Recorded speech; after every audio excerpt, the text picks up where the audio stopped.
Hola, bienvenidos a mi devocional. Seguimos con la historia, la verdadera historia de amor en 66 capítulos. Vemos capítulo 12 el día de hoy, que es Segunda de Reyes. Reyes significa Melahim y reino Malhut o monarquía. Este capítulo de Segunda de Reyes contiene 25 capítulos, en las cuales hemos dividido en dos secciones para tener un entendimiento más, entender un poco más este capítulo, en la cual vamos a ver en Segunda de Reyes del 1 al 17 el ministerio de Eliseo, un profeta que ya leímos en el anterior capítulo, porque apareció siendo el sucesor de Elías. Y Segunda de Reyes del 18 al 25 viene siendo el reino de Judá, un reino dividido desde el reino de Ezequías hasta el exilio a Babilonia. Ahora leamos algo para tener una idea de este capítulo, Segunda de Reyes. Segunda de Reyes continúa los relatos paralelos de los dos reinos, Judá e Israel. La historia del reino del norte, Israel, continúa otros 130 años aproximadamente hasta que los asirios destruyeron el reino. Deportaron a la población de Israel, que como grupo indefectible desapareció para siempre en las tinieblas de la historia. Y la historia del reino del sur, Judá, continúa otros 130 años después de la caída de Israel, hasta que los babilonios arrasan con el reino de Judá. Jerusalén es destruida y los habitantes de Judá son llevados cautivos a Babilonia, lo que se conoce como la cautividad babilónica. Unos 50 años después, algunos regresaron para edificar Jerusalén. El segundo libro de Reyes abarca los últimos 12 reyes del reino del norte y los últimos 16 del reino del sur, un periodo de unos 250 años aproximadamente, que viene siendo entre el 850 y 586 a.C., antes de Yeshua.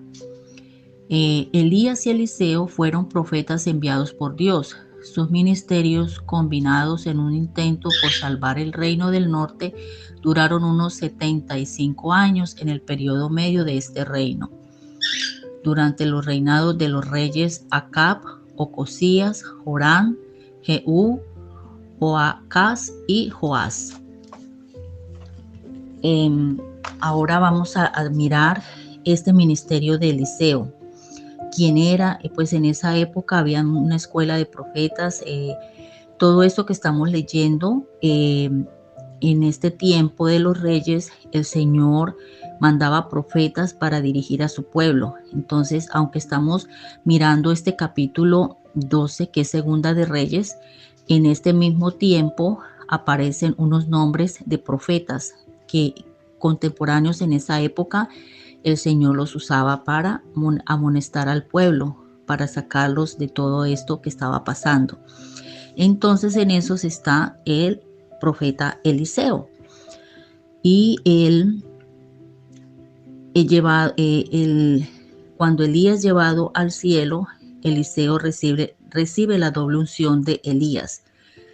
Y la función de Eliseo es limpiar la tierra de la idolatría, dejar un precedente que no se metan con el Altísimo. La ciudad se vuelva al Señor, volver al redil, ordenar las familias, guardar respeto, purificando a Israel. Eliseo hace milagros, la guerra contra Siria sitia en el lugar donde se encuentra Eliseo. Y el ministerio de Eliseo, para conocer un poquito más de él, como todo, esto es un pequeño resumen, aunque a veces se extiende, pero es bueno comprender puntos para tener idea. Entre ellos vamos a ver que Eliseo empezó su ministerio en el reinado de Joram. probablemente hacia 850 antes de Cristo de Yeshua, y continuó durante el reinado de Jehú y Joacabs. Y Eliseo murió en el reinado de Joabs, hacia el 800 antes de Cristo. Era un joven granjero de Abel Mejola, en la parte alta del valle del Jordán. Esto lo leímos en el capítulo anterior de Reyes. Recibió su entrenamiento como profeta de Elías. Elías y Eliseo eran muy diferentes. Elías era como la tempestad y el terremoto. Eliseo como la voz apacible y delicada, el suave murmullo. Elías era como un pedernal. Eliseo cortés, amable, diplomático. Elías fue un hombre del desierto con una túnica de pelo de camello. Eliseo vivía en ciudades y se vestía como los demás. Sin embargo, el manto de Elías cayó sobre Eliseo. Y Eliseo en el reino del norte puede que fuera contemporáneo del profeta de Joel. Estuvo en el reino del norte, Eliseo, y contemporáneo con el profeta de Joel en el reino del sur. Es posible que fuera maestro de Jonás y Amos, que eran muchachos en aquel entonces. Elías y Eliseo, en sus vidas personales y en su vida pública, parecen haber sido prototipos en acción de Juan el Bautista y de Yeshua. A Juan se le llama Elías, y el ministerio de Yeshua de amabilidad fue de una expansión extrema del ministerio de Eliseo, de la misma naturaleza.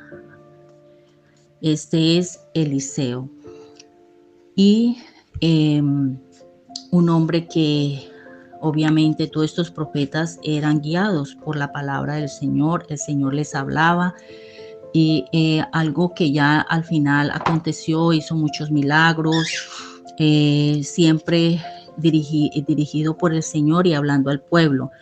Y ya en lo último, en Segunda de Reyes 13:14, vamos a hacer lectura que viene siendo ya la profecía final y muerte de Eliseo. Dice la palabra del Señor: estaba Eliseo enfermo de la enfermedad de que murió, y descendió a él Joas, rey de Israel, y llorando delante de él dijo: Padre mío, carro de Israel y su gente de a caballo. Amén. Aquí podemos ver de que aún las personas que el Señor usa, profetas, también tienen su tiempo. Esa enfermedad es algo que podemos ver que tiene 4 razones de una persona estar enferma. Una de ellas es a través de esa enfermedad somos juzgados. También para que nosotros nos cuidemos más. Una de las razones por la enfermedad es para que las obras de Dios se manifiesten en nuestras vidas. Y otra de las razones es que ya llegó la hora. Así que esos son motivos. No necesariamente porque una persona esté enferma sea por cosas negativas. Es algo que ha de pasar. Luego de este tiempo,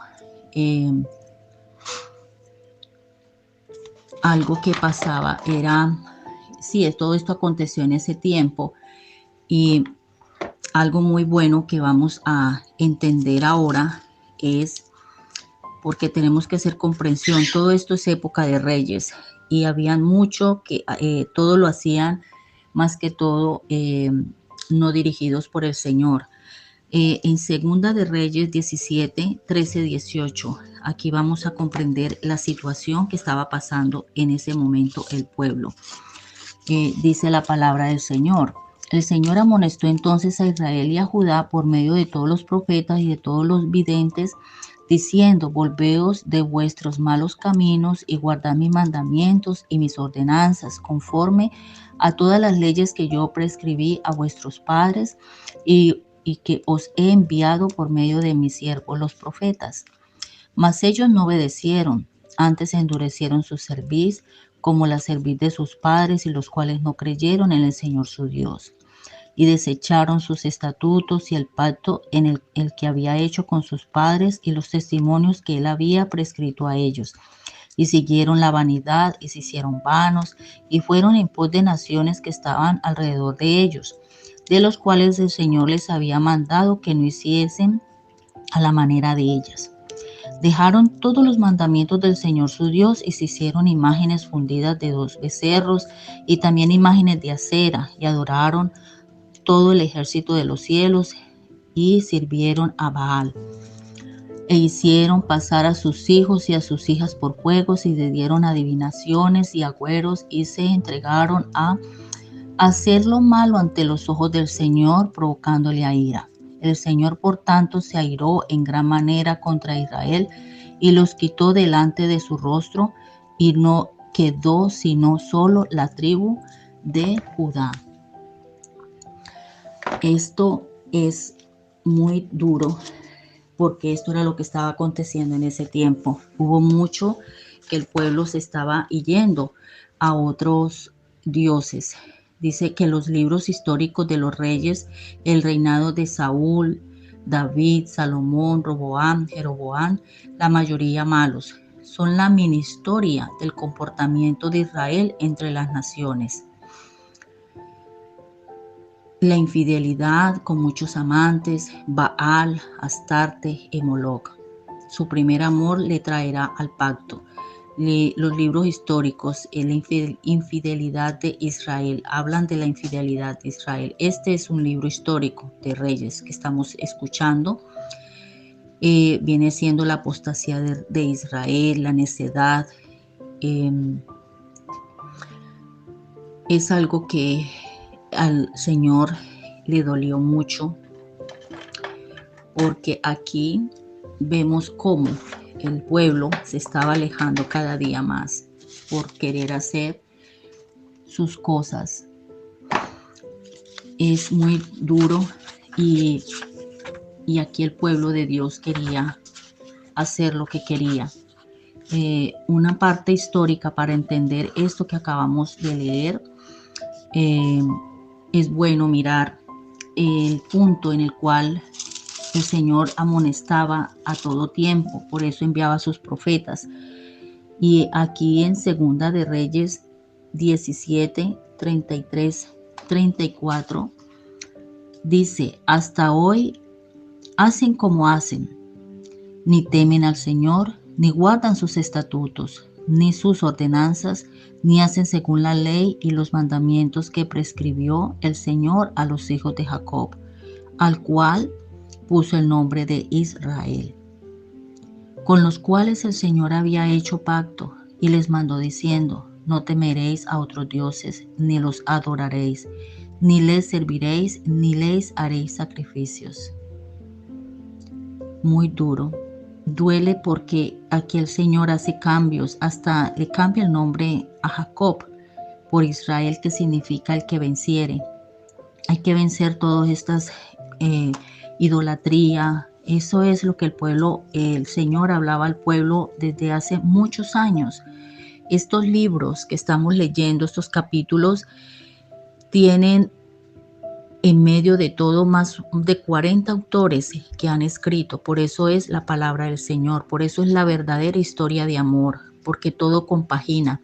Y en un periodo más o menos de 1500 años. Es un libro perfecto en el cual estamos tú y yo, y no hay diferencia. Este tiempo que estamos viviendo ahora es lo mismo. Hay mucha idolatría, hay mucho alejamiento. El Señor quiere que nos acerquemos a Él y que le busquemos, porque Él es el que hace las cosas.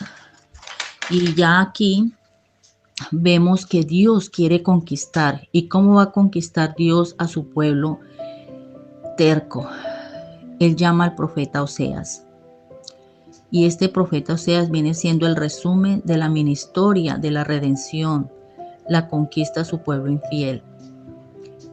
Oseas es uno de los profetas que en su significa Oshea, que significa salvación.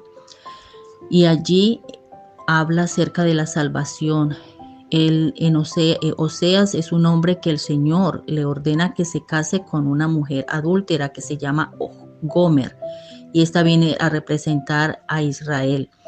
Tiene varios hijos y entre ellos tiene uno, Jezreel, que se llama la siembra, que significa la siembra del Señor. Él quiere la reconquista.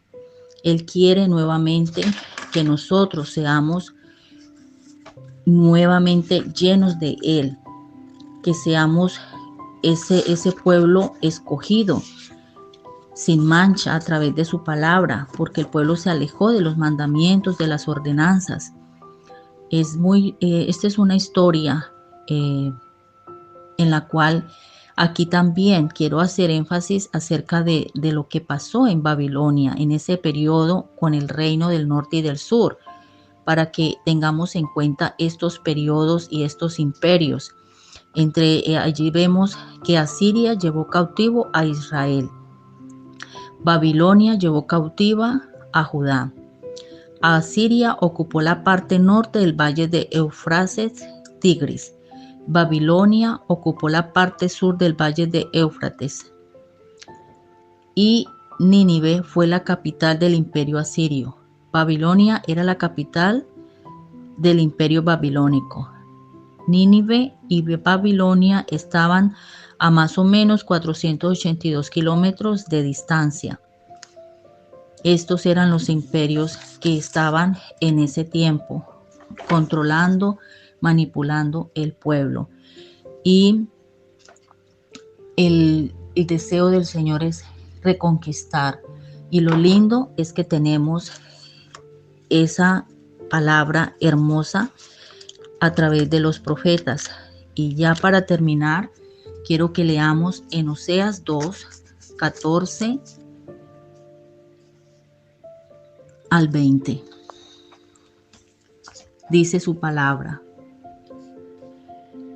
pero he aquí que yo la traeré y la llevaré al desierto y hablaré a su corazón y le daré sus viñas desde allí y el valle de Acor por puerta de esperanza, y allí cantará como en los tiempos de su juventud y como en el día de su vida de la tierra de Egipto. En aquel tiempo, dice el Señor, me llamarás Sichi, nunca más me llamarás Baali, porque quitaré de su boca los nombres de los Baales y nunca más me mencionarán sus nombres. En aquel tiempo haré para ti pacto con las bestias del campo, con las aves del cielo y con las serpientes de la tierra.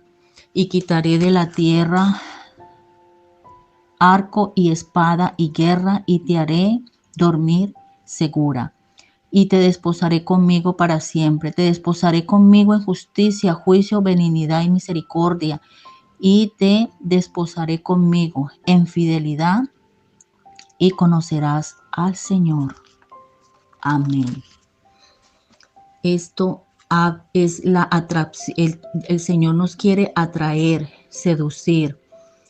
Es la manera como Él quiere hacer nuevamente esa boda nueva con nosotros, porque su esencia es la fidelidad.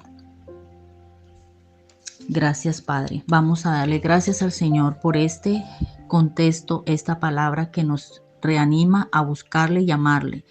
Padre eterno, te damos gracias porque en medio de todo esto que ha pasado y que aún en este tiempo que estamos viviendo ahora, nosotros, Señor, se está repitiendo la idolatría, el ocultismo. Nos hemos alejado de ti, Señor. Nos repites cada día, nos muestras a través de profetas, nos muestras a través de tu palabra, de tu rúa, de tu espíritu, Padre eterno, que volvamos a ti. Tú eres la salvación y tú eres fiel, Señor. Tu esencia es la fidelidad y tu palabra, Señor, porque tu misericordia es nueva cada día. Seguimos y no nos dejas, Padre. Tú nos limpias cada día. Ayúdanos a que cada día avancemos, Señor, y entendamos cada capítulo de esta historia de amor, porque tenemos que buscarte, conocerte, para dejar y para ser libres, dejar lo malo y ser libres y ser llenos de tu espíritu, Señor. Gracias por este tiempo y te bendecimos. Bendecimos tu palabra, bendecimos Israel, porque gracias a tu pueblo, Señor, ahora estamos Después de más de miles de años, Señor, estamos conociéndote al verdadero, único y real Padre eterno. Gracias, Señor. Límpianos, purifícanos y que tu presencia esté con nosotros cada día. Te damos gracias en el nombre de tu Hijo amado, Yeshua HaMashiach. Amén. Gracias a todos nuevamente. Que tengamos un bendecido día lleno de paz y de amor. Amén. Chao.